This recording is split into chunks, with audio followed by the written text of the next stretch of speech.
За сайн уу манайхаа. Өдрийн мэнд нар хийсэн сайхан өдөр байна. Ажил төрөл айгүй сайхан бүтэж байна. Нөхрийн хэрэг бүтээл өөрийн хэрэг бүтнэ гэдэг шиг.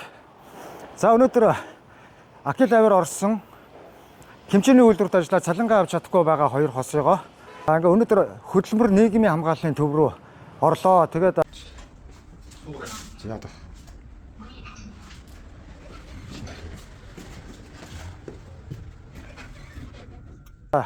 Солонгос захиралтай нь яриуллаа. 7 сарын 3 Солонгос захирал нь цалингийн олгож өгөө гэж яригдлаа. Ямар ч гэсэн цалингийн авахар нааштай хариутай болсон шүү манайхаа.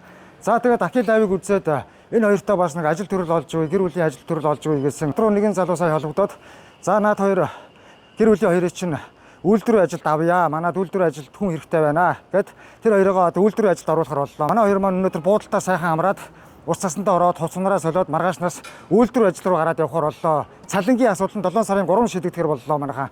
За ямар ч байсан тэгээд дэмдээ дээс ирчэндээ хүний нутагта юу чадан түүгээрээ гэдэг шиг тийм ээ. Энэ хоёроо ямар ч байсан цалингийн асуудлыг 7 сарын 3-нд авч өгөхөр боллоо. Тэгээд маргаашнаас энэ хоёр маань үйлдвэрийн ажилтай болсон манайхаа. За одоо Акил ямар ч байсан Акил авиг үзээ тусалж байгаа дэмжиж байгаа монголчуудаа маш их баярлалаа. Өдрийнхөө ажилдаа маргааш очиод ажилласаа гээрээ тэгээд амжилт хүсье. Дараагийн ажилд амжилт хүсье. За баяртай. Дэмэндээ дээс ирчэндээ. Гоё шүү манайхаа. Амжилт.